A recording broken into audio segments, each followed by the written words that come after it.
നമസ്കാരം, ആനന്ദ് ടിവിയിലേക്ക് സ്വാഗതം. ലോക്സഭാ തെരഞ്ഞെടുപ്പ് വോട്ടെണ്ണൽ പുരോഗമിക്കുമ്പോൾ ലീഡ് നില മാറി മാറി വരുന്ന ഒരു സാഹചര്യമാണ് നിലവിലുള്ളത്. നമ്മൾ ദേശീയ തലത്തിൽ നോക്കുകയാണെങ്കിൽ നമുക്കറിയാം NDAക്ക് ഒരു കനത്ത പോരാട്ടം തന്നെയാണ് ഇപ്പോൾ ഇന്ത്യ സഖ്യം കാഴ്ചവെച്ചുകൊണ്ടിരിക്കുന്നത്. 275 സീറ്റുകളിലാണ് NDA ഇപ്പോൾ മുന്നിട്ട് നിൽക്കുന്നത്. തൊട്ടുപിന്നിൽ 249 സീറ്റുകളുമായി ഇന്ത്യ സഖ്യം മുന്നിലുണ്ട്. 19 സീറ്റുകളിൽ മറ്റു പാർട്ടികൾ വിജയിച്ചു കയറുന്ന ഒരു കാര്യവും നമ്മളിവിടെ കാണുന്നുണ്ട്. ഈ 19 പാർട്ടികളുടെ എന്തായാലും അവർ നൽകുന്ന വിജയം എത്രത്തോളമായിരിക്കും ഇന്ത്യൻ രാഷ്ട്രീയത്തിൽ ഒരു മാറ്റം വരുത്താൻ സഹായിക്കുക എന്നുള്ളത് നമ്മൾ കാത്തിരുന്ന് കാണേണ്ടത് തന്നെയാണ്. ഈ NDA നിസാരമായി ജയിച്ചു കയറുമെന്ന് വിചാരിച്ച ഒരു തിരഞ്ഞെടുപ്പിലാണ് ഇന്ത്യ സഖ്യം ഇത്രയും നല്ലൊരു മത്സരം കാഴ്ചവെക്കുന്നത് എന്ന് പറയുന്നത് ശ്രദ്ധിക്കേണ്ടതുണ്ട്. ഇനി നമുക്ക് കേരളത്തിലേക്ക് വരാം. കേരളത്തിലേക്ക് വരുമ്പോൾ 20 സീറ്റുകളിൽ 17 കോൺഗ്രസിന്റെ ആധിപത്യമാണ് നമ്മൾ കാണുന്നത്.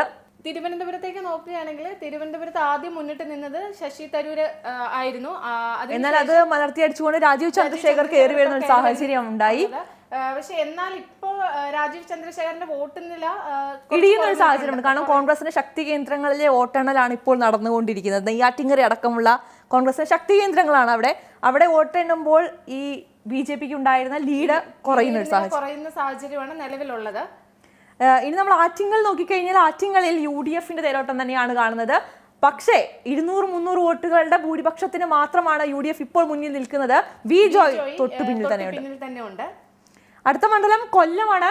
കൊല്ലത്ത് മുകേഷിനെ കാണാനില്ല. NK പ്രേമചന്ദ്രൻ തന്നെയാണ് മുന്നിൽ നിൽക്കുന്നത്. മുൻനിർത്തി നിന്ന് പോകുന്നത് NK പ്രേമചന്ദ്രൻ തന്നെയാണ്. സിറ്റിംഗ് MP കൂടിയാണ് അദ്ദേഹം. അടുത്തത് പത്തനംതിട്ടയാണ്. പത്തനംതിട്ടയിലെ അവസ്ഥ എന്താണ്? പത്തനംതിട്ടയിൽ ആന്റണിയാണ് മുന്നിട്ട് നിൽക്കുന്നത്. UDFന്റെയും LDFന്റെ ഒരു കനത്ത പോരാട്ടം തന്നെയാണ്. അനിൽ ആന്റണിയെ അവിടെ കാണാനില്ല ഇപ്പം എന്നൊരു സാഹചര്യമാണ് നിലവിലുള്ളത്. അടുത്ത മണ്ഡലം എന്ന് പറയുന്നത് മാവേലിക്കരയാണ്. മാവേലിക്കരയിലെ തെരഞ്ഞെടുപ്പ് ഫലം മാറി മറിയുകയാണ്. കൊടിക്കുന്നിൽ സുരേഷാണ് ഇപ്പോൾ ലീഡ് ചെയ്തുകൊണ്ടിരിക്കുന്നത്. 9,000-ലധികം വോട്ടുകൾക്കാണ് അദ്ദേഹം ലീഡ് ചെയ്യുന്നത്. പക്ഷേ ആ ലീഡ് നില എന്ന് പറയുന്നത് കുറവാണ്. അതെ, വോട്ടെണ്ണൽ തുടങ്ങി ഒരു 1.5 മണിക്കൂർ ഓളം LDF സ്ഥാനാർത്ഥിയായ C. അരുൺകുമാർ ആയിരുന്നു മുന്നിട്ട് നിന്നിരുന്നത്.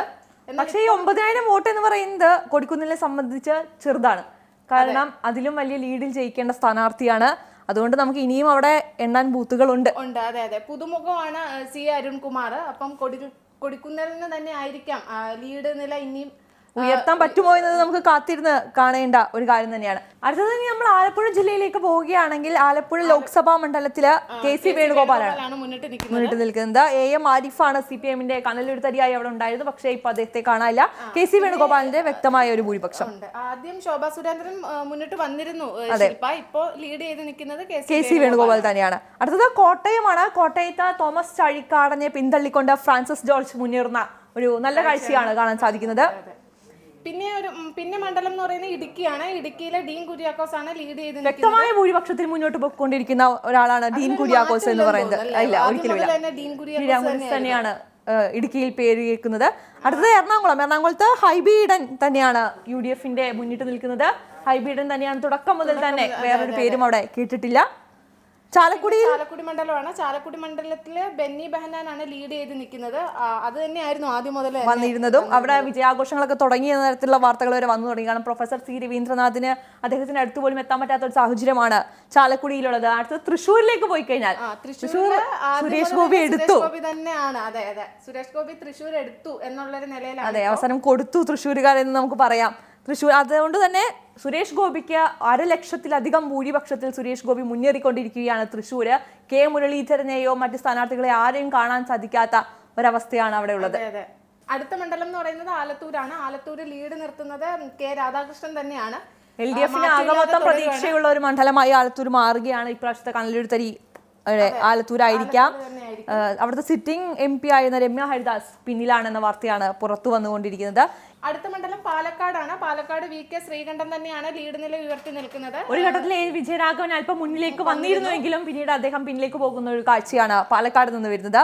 C. കൃഷ്ണകുമാറിനെ കാണാനില്ല പാലക്കാട്. തീർച്ചയായില്ല. അടുത്തത് പൊന്നാനിയാണ്. പൊന്നാനി മുസ്ലിം ലീഗിന്റെ മണ്ഡലമാണ്. മുസ്ലിം ലീഗിന്റെ അബ്ദുൾ സമദാനി തന്നെയാണ് അവിടെ ലീഡ് ചെയ്യുന്നത്. 1,00,000-ലധികം വോട്ടുകൾക്ക് അദ്ദേഹത്തിന്റെ ലീഡ് പൊന്നാനിയിൽ ഉയർത്തി എന്ന് തന്നെ പറയാം. ആദ്യം മുതൽ തന്നെ പൊന്നാനിയില് സമദാനി തന്നെയാണ് ഉണ്ടായിരുന്നത്. അടുത്തത് മലപ്പുറത്തിലേക്ക് പോയി കഴിഞ്ഞാൽ അവിടെ ET മുഹമ്മദ് ബഷീർ അടുത്ത മുസ്ലിം ലീഗിന്റെ സ്ഥാനാർത്ഥി 1,00,000-ൽ പരം വോട്ടുകൾക്ക് ലീഡ് ചെയ്യുന്നുണ്ട്. BA വസീഫ് ഉണ്ട്, ഡോക്ടർ അബ്ദുൽ സലാം ഉണ്ട്. ഇവർ രണ്ടുപേരുടെ പേര് ആദ്യം മുതലേ ചിത്രത്തിൽ ഇല്ലാത്തതാണ്. അവിടെ ET മുഹമ്മദ് ബഷീറിന്റെ പേര് തന്നെയാണ് ആദ്യം മുതൽ തന്നെ കേട്ടുകൊണ്ടിരിക്കുന്നത്. അത് മുസ്ലിം ലീഗിന്റെ മണ്ഡലമാണ്, അതുകൊണ്ട് തന്നെ സ്വാഭാവികം മാത്രമാണ്. ഇനി അടുത്തത് നമുക്ക് കോഴിക്കോട്ടേക്ക് വരികയാണെങ്കിൽ രാഘവൻ മാസ്റ്റർ, അദ്ദേഹത്തിന്റെ പ്രകടനം പറയേണ്ടിയിരിക്കുന്നത് തന്നെയാണ്. മികച്ച 80,000-ലധികം വോട്ടിന്റെ ലീഡിനാണ് അദ്ദേഹം ഇപ്പോൾ മുന്നോട്ട് പോയിക്കൊണ്ടിരിക്കുന്നത്. എളമരം കരീമാണ് അവിടുത്തെ ഇടതുപക്ഷ സ്ഥാനാർത്ഥി. MT രമേശാണ് BJP സ്ഥാനാർത്ഥി.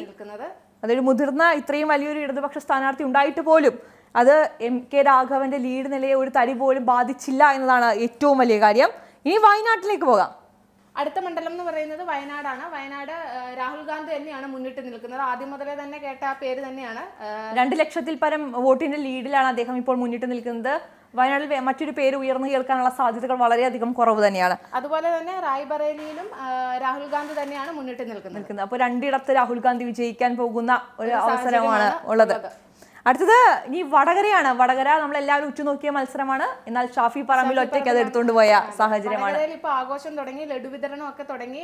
വൈകുന്നേരത്തിനുള്ളിൽ തന്നെ ഷാഫി പറമ്പിൽ എത്തുമെന്നാണ് ആളുകളുടെ പ്രതികരണം. അതെ, ഷാഫി ടീച്ചറും തമ്മിൽ വലിയൊരു മത്സരം ഉണ്ടാവും എന്ന് പ്രതീക്ഷിച്ചെങ്കിലും അങ്ങനെ ഒരു മത്സരം തന്നെ കാണാത്തൊരവസ്ഥയാണ് വടകരയിൽ ഉണ്ടായത്. KK ശൈലജ ഒരു പ്രസ് മീറ്റിൽ ഇപ്പോൾ പറഞ്ഞിട്ടുണ്ടായിരുന്നു വടകരയിൽ ഷാഫി തന്നെ ജയിക്കും എന്നുള്ളത്. അതെ, അപ്പൊ തോൽവി സമ്മതിച്ചു എന്ന് തന്നെ നമുക്ക് പറയാം.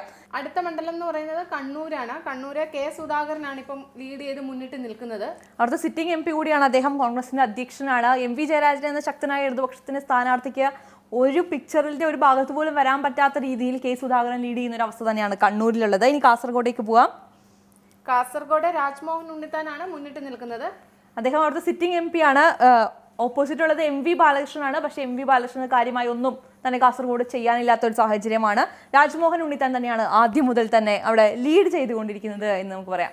അങ്ങനെ നമുക്ക് മൊത്തത്തിൽ നോക്കുകയാണെങ്കിൽ ഏതാണ്ട് 17 സീറ്റുകൾ ഉറപ്പിച്ചുകൊണ്ട് കോൺഗ്രസ് തന്നെയാണ് കേരളത്തിൽ മുന്നിട്ട് നിൽക്കുന്നത്. ഒരു സീറ്റിൽ മാത്രമാണ് ഇപ്പോൾ ഇടതുപക്ഷം ലീഡ് ചെയ്യുന്നത്. BJPക്ക് 2 സീറ്റുകൾ ഉറപ്പിക്കാം എന്നുള്ള സാഹചര്യത്തിലേക്ക് ആറ്റിങ്ങിലല്ല, തിരുവനന്തപുരം അങ്ങനെ ഉറപ്പിക്കാനായിട്ടില്ല. പക്ഷേ തൃശ്ശൂർ ഉറപ്പിച്ചു കഴിഞ്ഞു എന്ന് പറയാം എന്നൊരു അവസ്ഥ തന്നെയാണ് ഇപ്പോഴുള്ളത്.